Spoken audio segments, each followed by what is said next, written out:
Shalom semuanya.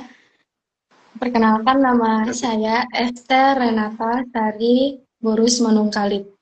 Ya, kalau biasanya di tempat ini saya biasa dipanggil Renata. Saya asal dari Sumatera, bagian Riau-nya. Dan saya sekarang menjadi mahasiswa Sekolah Tinggi Teologi Immanuel Pacet.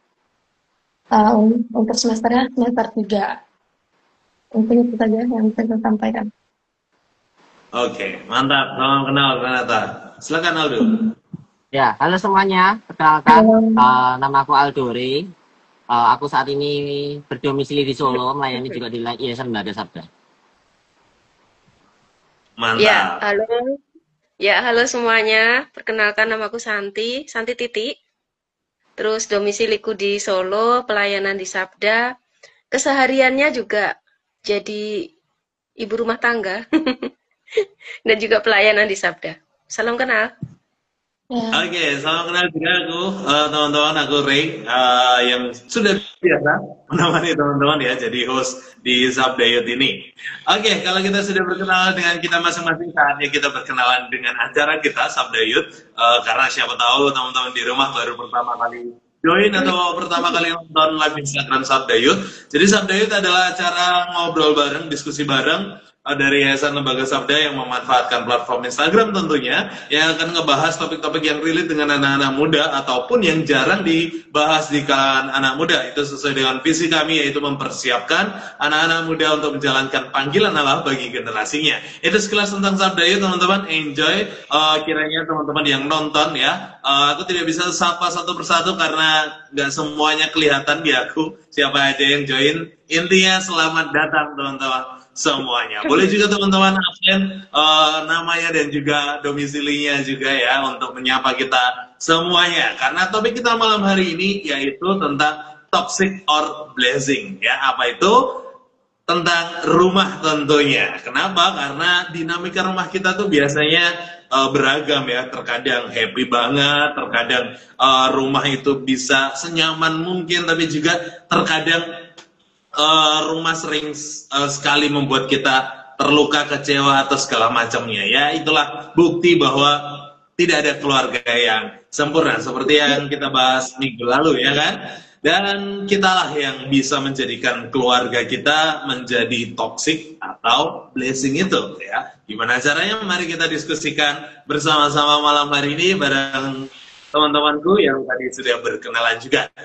Sekali lagi teman-teman di rumah juga yang semuanya nonton, kalian kami ajak berdiskusi. Jadi bukan hanya kami berempat, tapi silahkan kalian ikut berdiskusi di kolom komentar, ataupun memberi pertanyaan juga boleh kalau mungkin ada pertanyaan yang teman-teman mau ajukan untuk kita diskusikan bersama-sama. Sebelum kita mulai diskusi kita, alangkah lebih baiknya kita berdoa terlebih dahulu. Renata boleh memimpin kita dalam doa, silahkan. Baik, mari kita bersatu dalam doa. Terima kasih Bapak, terima kasih Yesus buat kebaikan Tuhan di sepanjang kehidupan kami. Kalau boleh hari ini pada malam hari ini kami mau live Tuhan, kiranya Tuhan tolong setiap jaringan kami masing-masing supaya setiap apa yang kami lakukan saat ini berjalan dengan lancar, bahkan setiap perkataan-perkataan yang kami sampaikan dalam menjadi berkat bagi orang-orang yang mendengar, bagi orang-orang yang melihat dan menontonnya Tuhan. Kami serahkan juga kehidupan kami ke dalam tangan pengasihan Tuhan. Kami serahkan ke dalam tangan-Mu, hanya di dalam nama Yesus kami ucap syukur. Haleluya. Amin. Oke, thank you Renata. Dan ini ada sapaan dari rekan kita Jennifer. Shalom, selamat malam Jenny dari Surabaya. Halo Jenny. Oke. Nah teman-teman, kita mulai ya diskusi kita. Semua orang, bahkan kita ya, masing-masing kan punya keluarga gitu ya. Memang kita bertiga, kecuali Mbak Santi ya, belum berkeluarga secara spesifik ya. Tapi kita punya keluarga di rumah kita ya. Entah itu stay di rumah ya, atau mungkin lagi merantau, atau bahkan mungkin kita persiapan untuk membangun rumah tangga, siapa tahu gitu ya. Siapa tahu Renata lulus sudah siap dengan pasangannya langsung nikah gitu ya, nggak tahu ya.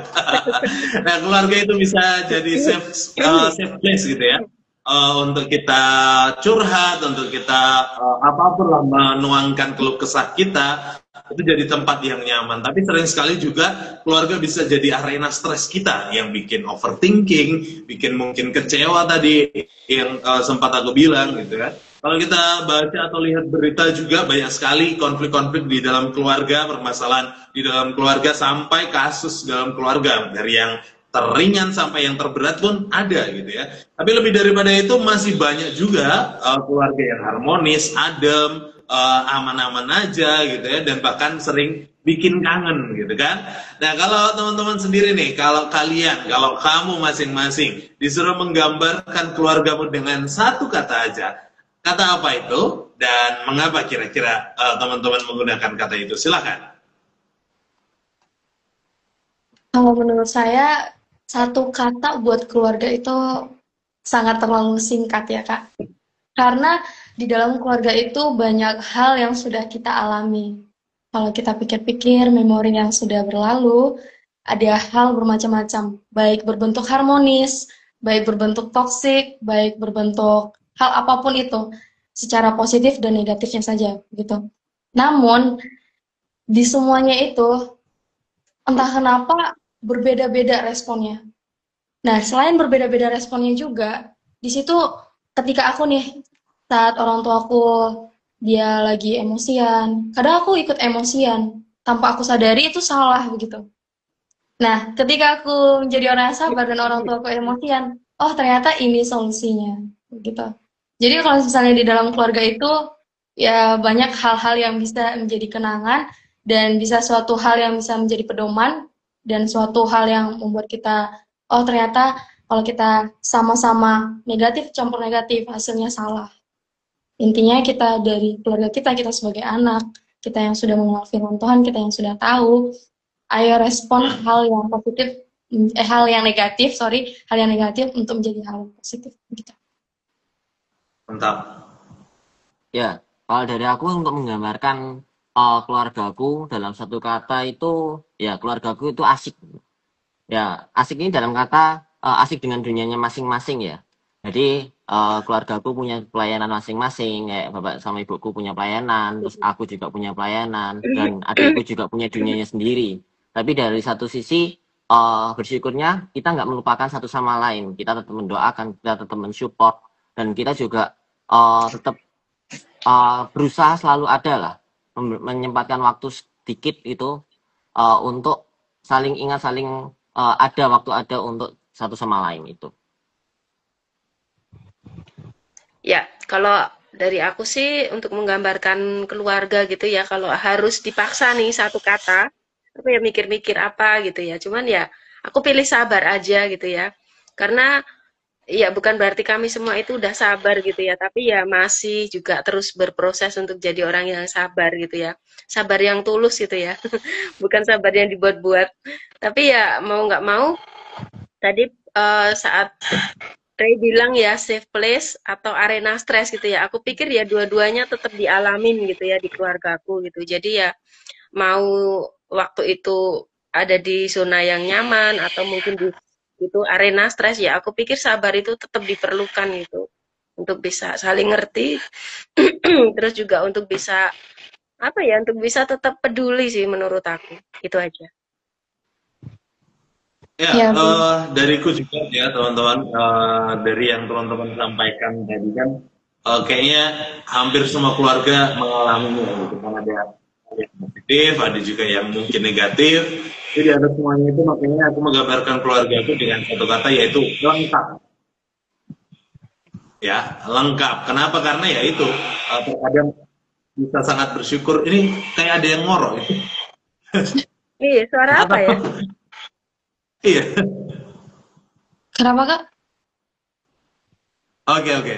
Sudah hilang. Ini ada suara ngorok tadi.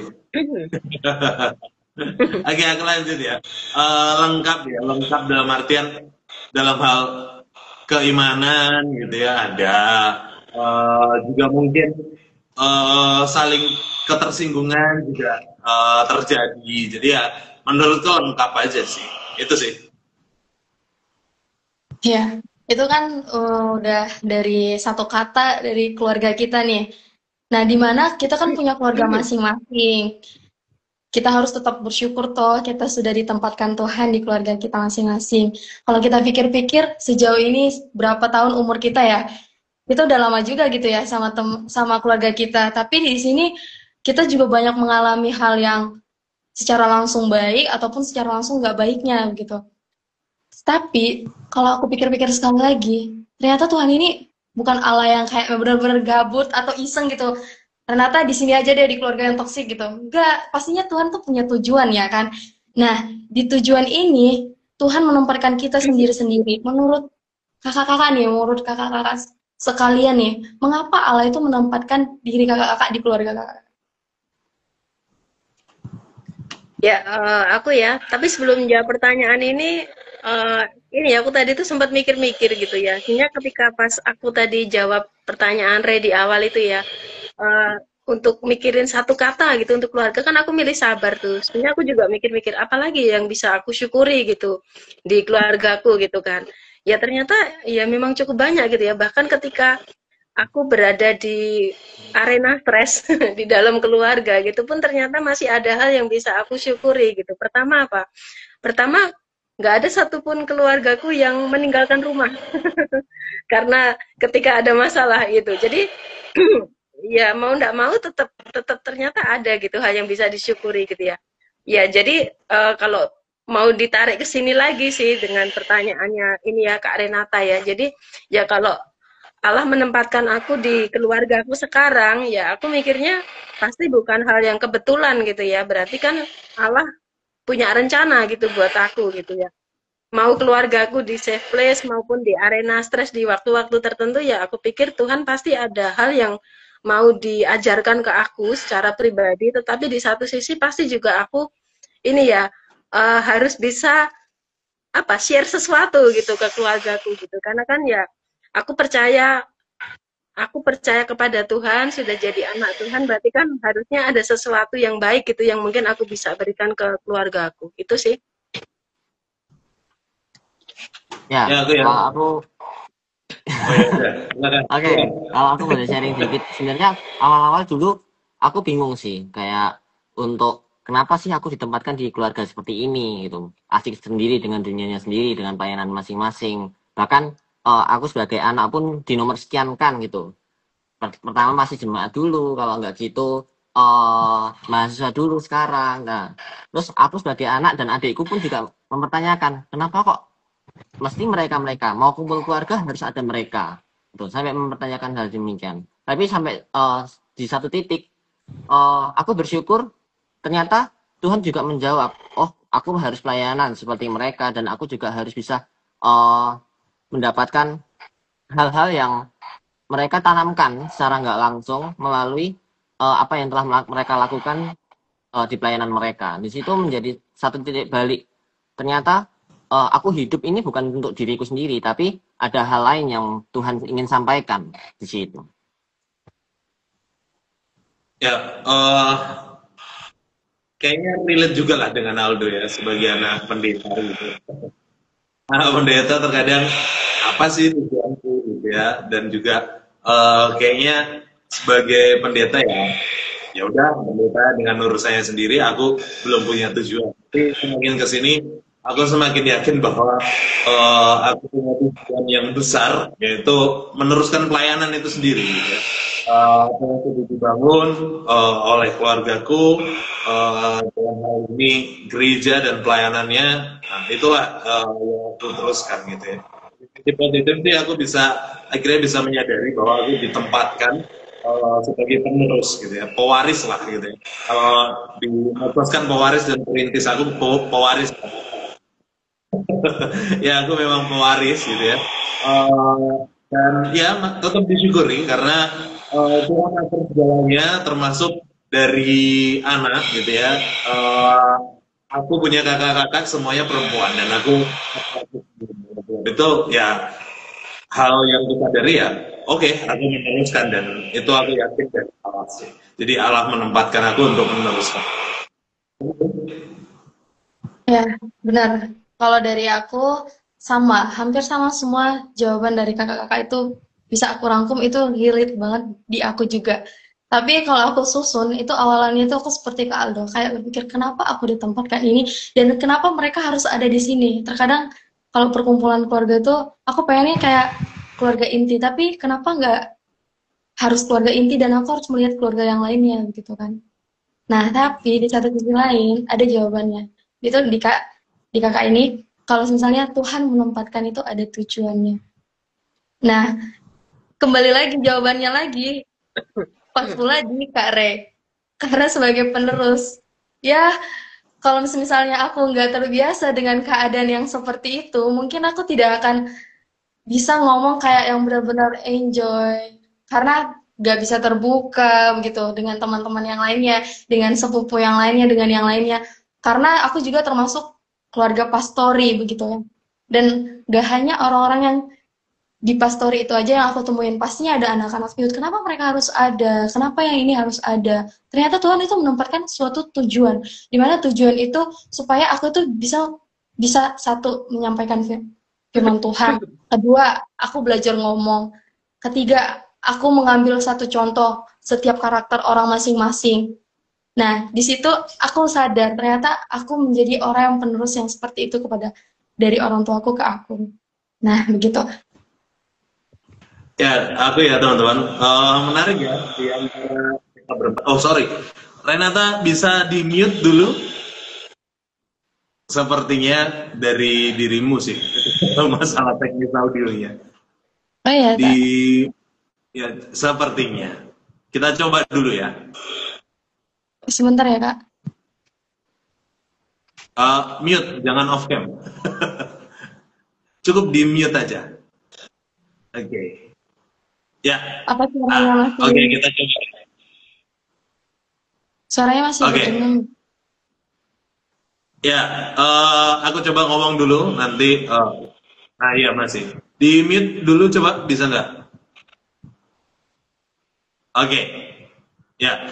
Oke, ya tadi aku bilang kami tiga gitu kayaknya punya kedekatan yang sama keluarga pastori. Jangan minder ya Mbak Santi.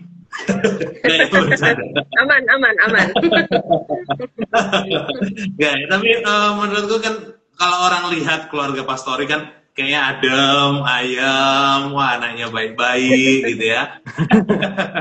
Itu yang orang lihat gitu ya. Tapi kita rasakan kan pasti beda masing-masing. Seperti yang ku bilang, kadang kita juga kecewa dan aku pun merasakan hal yang sama gitu ya. Kekecewaan ada meskipun keluarga pendeta gitu ya. Yang sering aku rasakan sih di keluargaku itu sering mengaitkan dengan hal-hal yang rohani gitu ya. Kita lagi ngebahas apa sedikit gitu langsung tiba-tiba rohani, terus nasihatnya langsung otomatis iman gitu ya. Kayak iya tahu gitu ya. Maksudku iya paham kalau solusinya memang core-nya adalah iman gitu, tapi solusi realnya kan harusnya ada gitu. Nah itu sering sekali buat secara tidak langsung buat kekecewaan atau ya bisa dikatakan toxic juga lah ya, toxic positivisme mungkin kalau boleh aku bilang seperti itu ya. Ya dan apalagi kalau lagi posisi down gitu. Nah kalian sendiri nih teman-teman, meskipun Mbak Santi juga ya bukan keluarga pastori, tapi ada nggak momen-momen yang mungkin akhirnya terluka dari keluarga atau keluarga kita membuat toxic gitu ya, kita rasakan toxic di dalam keluarga kita? Silakan. Ya, dari aku ya. Yang membuat luka atau merasa toksik ya kayak tadi yang aku sharing kan. Kita jadi kayak seakan-akan anak tiri gitu. Karena perhatiannya terkhusus untuk jemaat atau terkhusus untuk mahasiswa pada kayak ini anaknya lagi sakit nih, tapi kok malah meriksain jemaat sama meriksain mahasiswa dulu gitu. Malah bukan kita yang diperiksakan, atau malah kita cuma dikasih obat tolak angin nih, kamu masuk angin doang. Ini sakit, beneran sakit gitu. Tapi di satu sisi juga akhirnya kita sadar.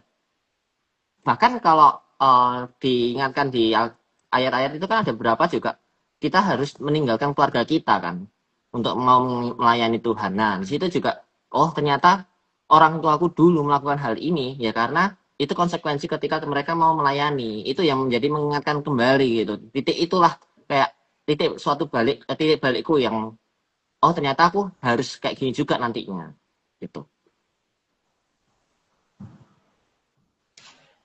Ya, walaupun aku bukan dari keluarga pastori. Ya, tapi maksudnya aku ngalamin gitu yang dialamin Aldo gitu ya. Ya walaupun mungkin bukan jemaat yang diperhatikan, tapi tetangga sama aja. Jadi waktu itu aku inget loh, aku masih SD gitu, aku juga sakit, terus ternyata ada tetangga juga minta tolong kan, anaknya sakit, ya akhirnya. Tapi nggak apa-apa lah gitu. Ya maksudnya sebenarnya tuh masalahnya sama gitu ya, bukan bukan jenis keluarganya mungkin ya. Jadi aku malah jadi teringat, kalaupun kita punya keluarga secara biologis gitu ya, maupun keluarga secara spiritual gitu. Maksudnya kan kadang ada tuh anak yang diangkat gitu kan ya, anak angkat jadi anggota keluarganya si A atau si B gitu ya. Aku pikir sebenarnya masalah atau hal-hal yang toksik itu semua pasti pernah ngalamin gitu ya. Dan aku pikir mikir-mikir lagi sebenarnya mau jenis masalahnya kayak apa itu kan berarti ada unsurnya gitu, ada akarnya gitu. Apa yang bikin masalah itu bisa terjadi atau mungkin bahkan masalahnya nggak ringan ya, bahkan ada yang berat gitu, apa gitu. Jadi ya aku mikir-mikir lagi tuh, ya pasti ini ya akarnya tuh masih ada dosa gitu ya. Karena kan mau nggak mau kan ya sebenarnya pastilah kalau orang itu pengennya tuh nggak punya niatan jahat gitu ya ke keluarga gitu ya, tetapi kadangkala mungkin ada hal-hal yang ngerasa nggak terima atau ngerasa iri atau mungkin ada kelemahan atau kegagalan nggak diprioritaskan atau apapun lah. Nah itu kan sebenarnya ada akarnya gitu ya. Aku pikir ada dosa di sana yang itu mungkin jadi sumber toksik sih menurutku. Ya, Renata, gimana keluargamu?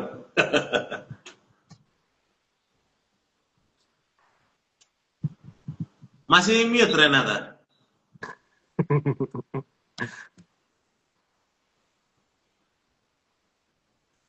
Di atas biasanya, karena kadang nggak kelihatan.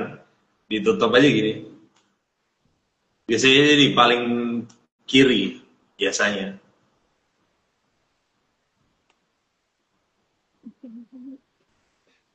Ya, sembari nunggu Renata, aku bacakan satu komentar ya dari Kak Jennifer. Seorang dalam sebuah keluarga untuk tujuan tertentu seperti saling mendukung dalam pertumbuhan iman, membantu satu sama lain, ya, terus membantu seorang mencapai derajat yang lebih tinggi dan membentuk karakter spiritual serta berbagai tempat individu dapat saling menolong dan mengasihi sesuai dengan ajaran Alkitab tentunya. Nah, ini juga yang menarik gitu ya. Karena ya meskipun kita ngebahas toksik ya, tapi pada akhirnya kita pahami yang kita anggap toksik pun ternyata nggak benar-benar toksik sebenarnya gitu ya. Kenapa? Karena semua punya tujuan gitu. Dan aku baru teringat aja gitu ya, terbersit kalau di medsos kan digaungkan kemarin juga aku sempat singgung gitu ya, khususnya ini keluarga pendeta gitu. Kita sering jadi full timer di gereja, tapi kita tidak jadi, tapi kita jadi part time di rumah gitu. Tapi aku baru sadari gitu bahwa setiap orang tuh memiliki panggilan yang berbeda-beda. Gitu. Kalau memang panggilannya pelayanan, memang ya seperti yang Aldo bilang tadi ya, kadang resikonya harus meninggalkan keluarga sehingga memang dalam tanda petik part time karena ya itulah panggilannya gitu kan, dan itu sebetulnya nggak toksik tapi kita menganggapnya toksik karena kebutuhan ini, kebutuhan itu dan segala macamnya masih banyak lagi. Tapi dari sisi yang sama gitu ya, kita bisa belajar perihal keimanan gitu kan.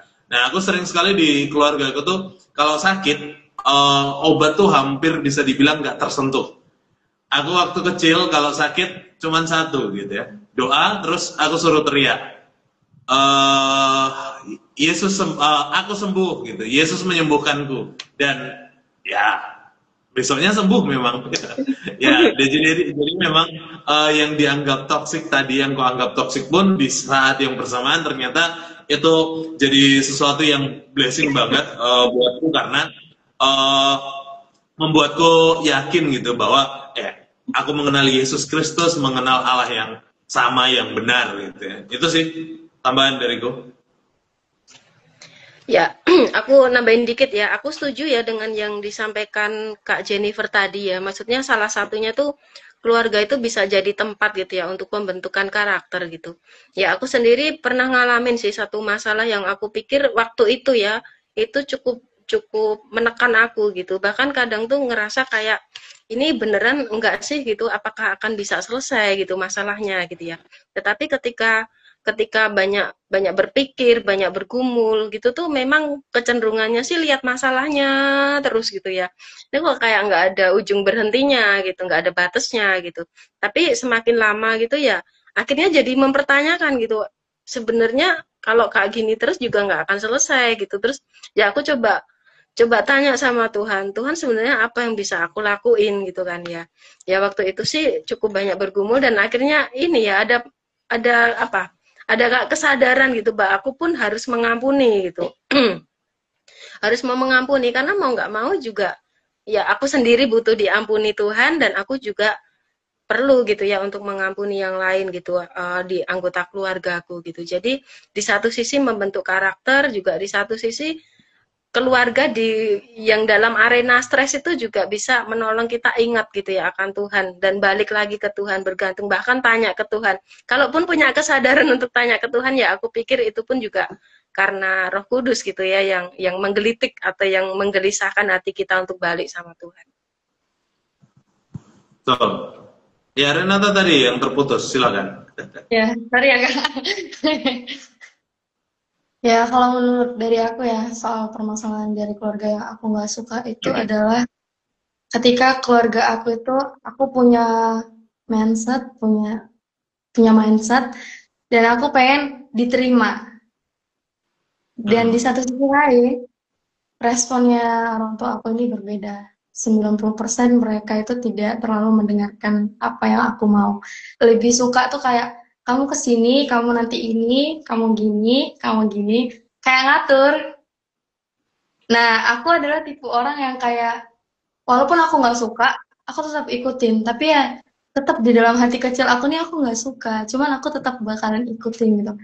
Nah, itu salah satu hal yang kayak ngejengkelin banget. Terutama yang paling keras itu adalah papa ya. Kalau bisa kita tahu kalau udah orang tua bagian papa itu kalau udah menekankan kita pasti takut. Terutama aku juga. Kayak dia bilang, udah kamu sekolah teknologi aja. Kamu ambil ini aja. Kamu belajar ini, kamu harus bisa ini, kamu harus bisa itu.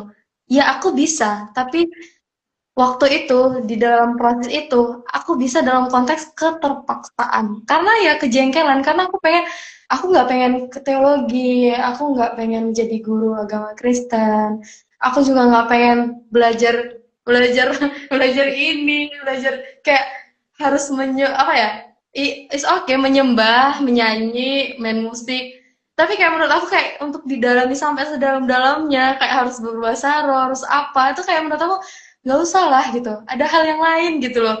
Kayak secara aku pengen belajar jadi lain gitu. Waktu itu aku punya mindset begini. Aku udah tata, tinggal aku kasih tahu orang tua aku. Dan aku bilang, aku udah turutin loh apa mau kalian selama aku sekolah SMA. Tolonglah gitu ya. Tolonglah terima aku dalam pikiran kali ini gitu, dalam perkuliahan gitu. Ya diterima, cuman kayak menyepelekan sekali gitu kan. Nah itu sangat-sangat gondok banget ya, gerem gitu.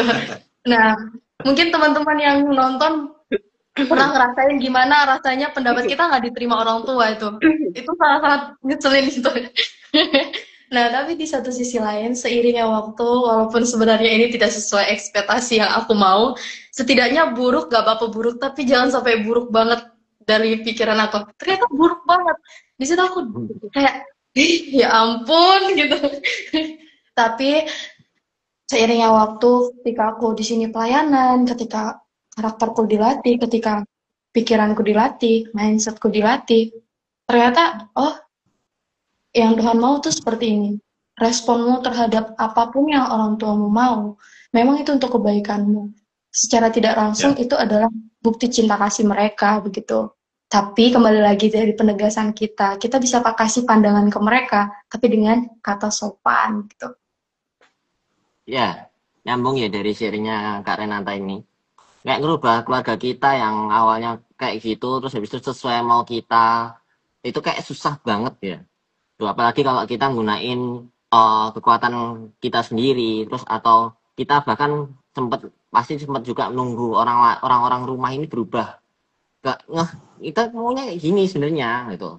Tapi pasti kayak itu susah banget dan itu pasti untuk menimbulkan hal itu atau mencari keluarga yang sempurna itu kayak menjadi satu kerinduan dan juga menjadi kita sampai di titik mentok mau merubah mereka nggak bisa, tapi kalau kita nggak berubah, kita nggak speak up juga ya percuma, kayak udah mentok di situ. Nah, jadi salah satu muncul pertanyaan ini, bisa nggak sih Tuhan memulihkan keluarga kita, dan gimana kira-kira caranya? Ya, aku ya teman-teman. Kalau pertanyaannya bisa merubah, khususnya Tuhan, ya aku masih sangat yakin Tuhan kita bisa gitu memulihkan keluarga kita. Cuman memang harus kita pahami merubahnya gitu ya, bukan sesuai kehendak kita gitu. Itu yang harus kita juga waspadai gitu. Terkadang memang kita curhat, oh aku Tuhan maunya keluarganya seperti ini dan aku mau keluarga mengerti aku Tuhan. Kita curhat ke Tuhan seperti itu. Tolong ubahkan keluargaku Tuhan ya. Itu sering sekali justru gak akan dikabulkan gitu ya. Karena sesuai kehendakku gitu, kehendak saya sendiri dan ya Tuhan memulihkan keluarga kita itu sesuai kehendaknya. Terlepas dari siapa yang salah siapa yang benar, tapi pasti Tuhan akan memproses sehingga memulihkan gitu. Aku teringat keluarga Ayub ya di Alkitab itu, bagaimana Tuhan memulihkan kehidupannya setelah prosesnya jatuh segala macam, berargumen dengan temennya, berargumen dengan Allah sendiri bahkan, tapi pada akhirnya Ayub dipulihkan. Kuncinya yang aku lihat tuh justru di doa gitu ya, ketika Ayub berdoa, mohon pengampunan dan juga doa syafaat untuk teman-temannya, barulah dirinya, kehidupannya dipulihkan gitu. Jadi pentingnya doa untuk Tuhan turun tangan lah memulihkan keluarga kita. Itu sih dariku. Ya, aku ya. Gimana? Apakah Tuhan itu bisa memulihkan gitu ya? Ya, aku sih percaya gitu ya, Tuhan itu bisa gitu, bisa memulihkan gitu. Cuman tadi waktu Aldo sharing gitu ya, terus juga Kak Renata sharing gitu, aku tuh sempat kepikiran ini ya, kalau misalnya orang tua atau anak itu ada perselisihan atau apapun lah gitu ya, itu aku kadang mikirnya jadi gini sih, karena kan dulu aku pernah jadi anak nih, aku juga mikir sama gitu ya Kak, teman-teman gitu. Dan sekarang aku tuh jadi ortu, jadi aku ngerasain gitu gimana jadi ortu gitu. Jadi ya, aku mikirnya kadang tuh masalah itu tidak selalu hal-hal yang esensi gitu. Kadang itu hanya karena perbedaan style, hanya perbedaan cara berpikir gitu. Sebenarnya sama-sama tujuannya baik gitu ya. Cuman karena ada gap gitu ya mungkin ya antara pandangan ortu dengan anak gitu. Jadi kadang tuh hal-hal itu apakah selalu jadi toksik atau enggak gitu ya. Cuman ya balik lagi sih menurut aku ya, apakah itu hal-hal yang dipermasalahkan itu tuh hal-hal yang esensi yang benar-benar sampai membuat goncang iman atau apa gitu ya, atau bikin satu relasi itu benar-benar sampai kayak mau hancur, atau itu cuman sebatas masalah style aja gitu, atau cuman masalah keinginan, oh aku punya fokus di sini, aku punya fokus di sini, ya itu mungkin masih bisa dibicarakan gitu ya. Aku pikir ketika ngomongin toksik dan butuh pemulihan, ini tuh sesuatu yang memang sudah sangat-sangat genting gitu ya di dalam keluarga gitu, yang benar-benar sampai melukai, yang benar-benar sampai membuat kita itu kayak banyak bertanya ke Tuhan gitu. Jadi ya aku pikir untuk mau masalah yang kecil atau yang besar ya Tuhan pasti bisa ya memulihkan gitu dengan kuasanya gitu. Dan juga pastinya aku pikir juga butuh respon kita juga gitu ya. Percaya aja, tapi kalau kita nggak merespon cara Tuhan atau ikut caranya Tuhan, itu juga akan susah gitu ya. Nanti jatuhnya kayak, oh mana Tuhan kok nggak bekerja gitu, padahal kitanya yang nggak merespon gitu ya. Atau kitanya yang nggak ngerti, ternyata Tuhan itu caranya itu sebelum membuat anggota keluarga kita berubah, oh ternyata kita dulu gitu yang diminta untuk punya perspektif yang benar dulu. Nah, itu kan kadang kita yang nggak ngerti juga. Itu sih.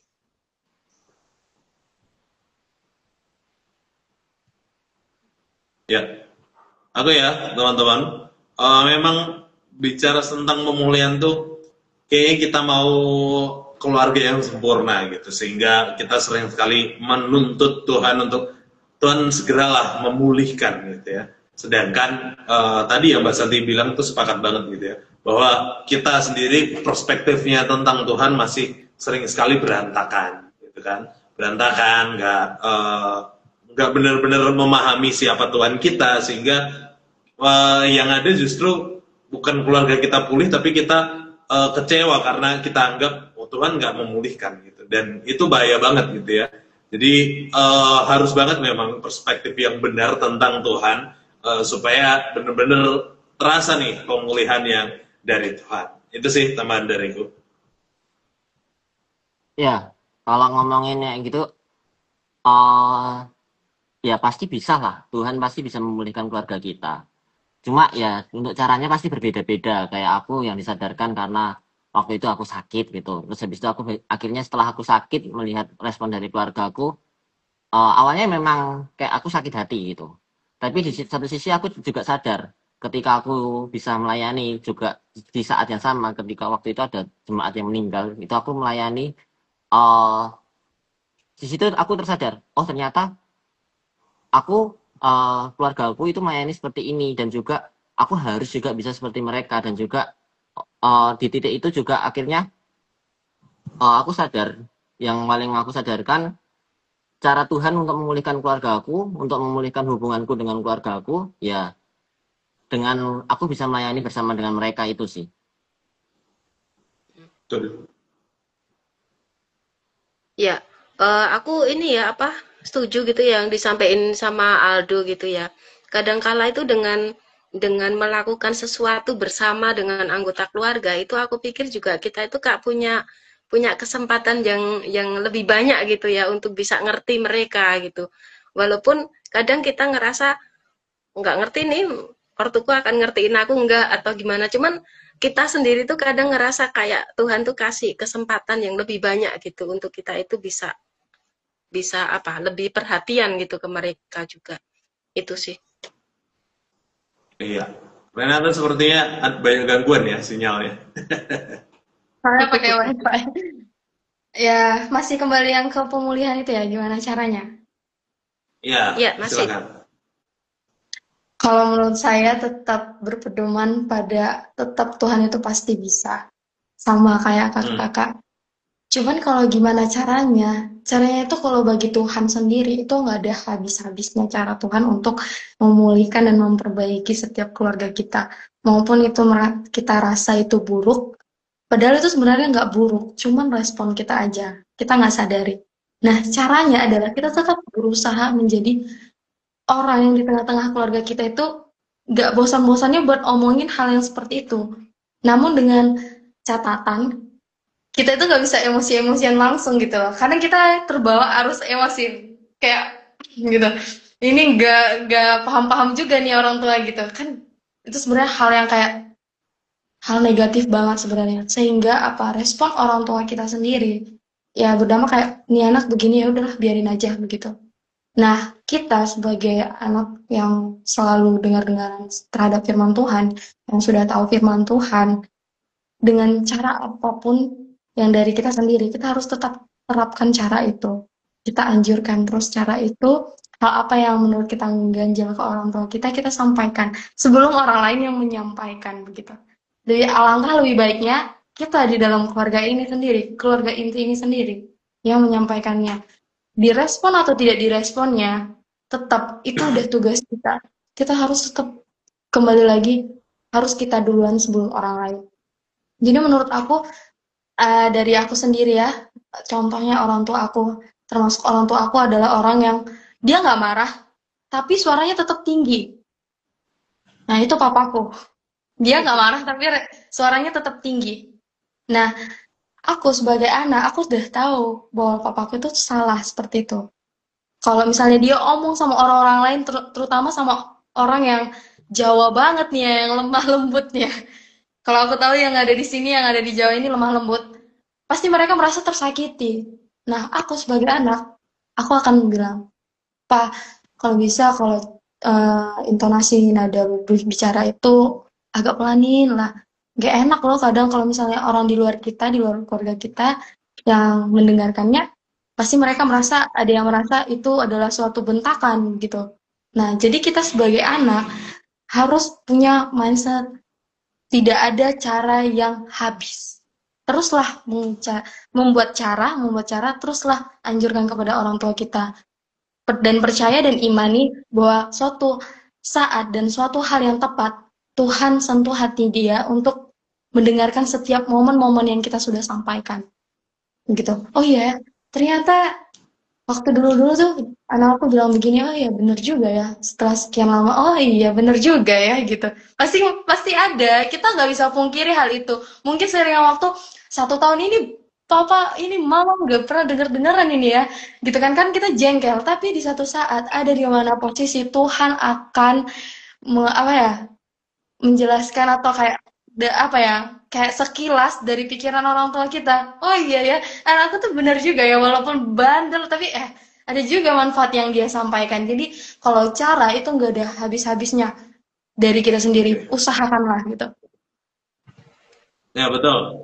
Aku ya teman-teman makanya penting untuk kita secara pribadi tuh dipulihkan dari Tuhan oleh Tuhan gitu. Kita sendiri menyadari betapa besar kasih karunia Tuhan untuk kita menebus dosa kita sehingga kita bisa action seperti itu. Kalau kita nggak sadar ya nggak mungkin gitu kan. Ya, apalagi jangankan untuk mau terlibat, sadar aja kita nggak bisa gitu. Makanya kasih karunia itu kunci untuk pemulihan. Ya, aku yakin teman-teman ini ya sepakat gitu ya kalau Tuhan itu pasti akan menolong, Tuhan bisa memulihkan, bahkan Tuhan bisa powerful dan kitanya juga pastinya ini ya merespon gitu ya cara Tuhan gitu ya untuk memulihkan keluarga kita gitu. Ya, cuman kan ya mau ndak mau sih sebenarnya kita juga bakalan percaya gitu ya kalau Tuhan tuh sebenarnya bisa kasih pemulihan instan, tetapi Tuhan juga bisa pakai cara yang lain nih. Bahkan kadang tuh caranya bisa panjang atau bahkan bisa personal gitu ya ke setiap orang gitu ya. Nah, cuman ini kan bukan masalah tentang kecepatan gitu ya, tapi tentang kepatuhan gitu ya, atau tentang ketaatan gitu. Ya, jadi kalau misalnya Tuhan sendiri itu dia sudah siap bekerja gitu ya, tetapi apakah kita sebagai anak, sebagai kakak, adik, ataupun bahkan orang tua gitu ya, apakah kita itu juga mau gitu ya berproses bersama Tuhan gitu. Apakah kita itu juga mau jadi pemulihan, bagian dari pemulihan itu sendiri, atau bahkan kita itu mau gitu dipakai Tuhan untuk memulihkan keluarga kita gitu. Ya, mungkin teman-teman yang bergabung punya pengalaman gitu ya terkait hal ini juga boleh di-sharingkan. Silakan teman-teman. Ya, kalau aku sih pasti mau lah kalau kita sebagai anak atau sebagai keluarga pasti mau jadi bagian yang Tuhan berikan kepada kita untuk menjadi proses itu untuk memproses keluarga kita. Tuh. Ya, kalau nggak mulai dari diri kita, mulai dari kita sendiri, mau mulai dari siapa dan mulainya kayak gimana, mau kapan juga mulainya. Pasti Tuhan juga sudah sebenarnya sebelum itu Tuhan juga udah kayak ngasih tahu lah beberapa spoiler kamu harus kayak gini. Tapi kalau kita nggak peka juga ya percuma. Kita harus tahu sadar diri juga dari diri kita sendiri gitu. Mungkin dengan caranya ya kayak kita mendoakan dulu keluarga kita juga. Yang pasti juga Tuhan akan menolong kita, menguatkan kita setiap saat itu tadi. Ya sepakat sih.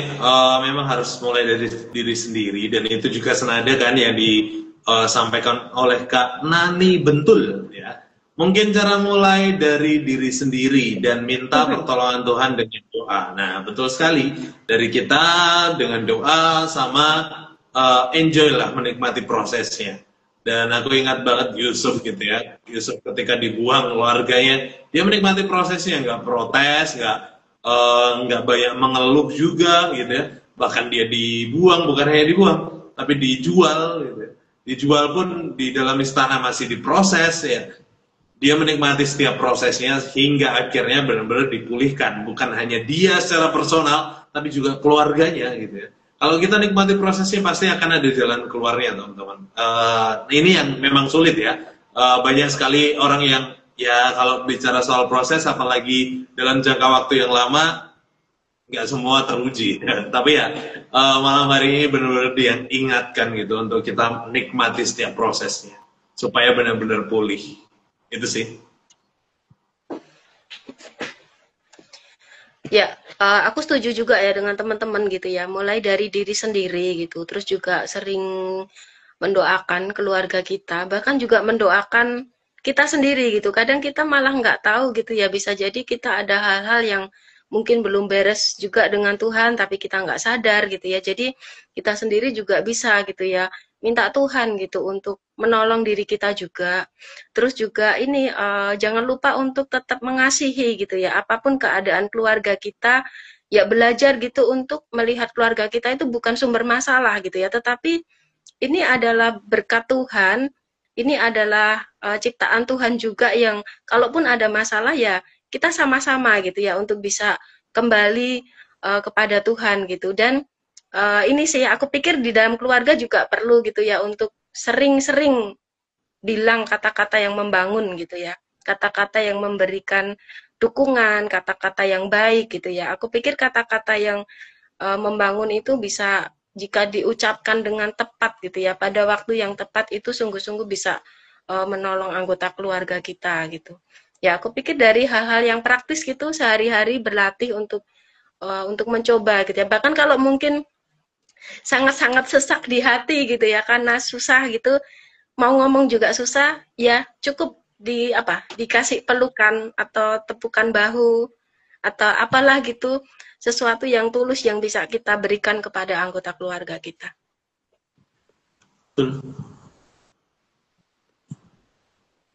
Ya, kalau misalnya dari aku sendiri ya benar semua yang kakak sampaikan benar. Yang pertama adalah dari diri kita sendiri, karena kita yang sudah tahu, yang udah paham. Kalau nggak mulai dari diri kita sendiri, siapa yang mau menjadi contoh? Nah, begitu. Dan hubungan kita dengan Tuhan harus perlu dieratkan lagi, dan kita bawa hal tersebut kepada keluarga kita, kedua orang tua kita, supaya kita saling mengenal Tuhan. Artinya kalau kita sudah mengandalkan Tuhan dalam setiap keluarga kita, pastinya hal-hal yang negatif, hal-hal yang iblis yang mau bekerja dalam keluarga itu sulit untuk dijangkai oleh iblis. Nah, ketika kita sudah dalam kedekatan kita kepada Tuhan lebih dalam dibandingkan kita tidak mengandalkan Tuhan, pasti sudah ada memiliki perbedaan. Artinya, dorong dari dirimu sendiri untuk menjadi contoh dan ajak kedua orang tuamu, keluargamu, baik adik kakakmu, untuk tetap mengandalkan Tuhan dan ya mereka mengutamakan Tuhan. Karena apa? Karena disitulah sisi keharmonisan akan Tuhan harapkan gitu.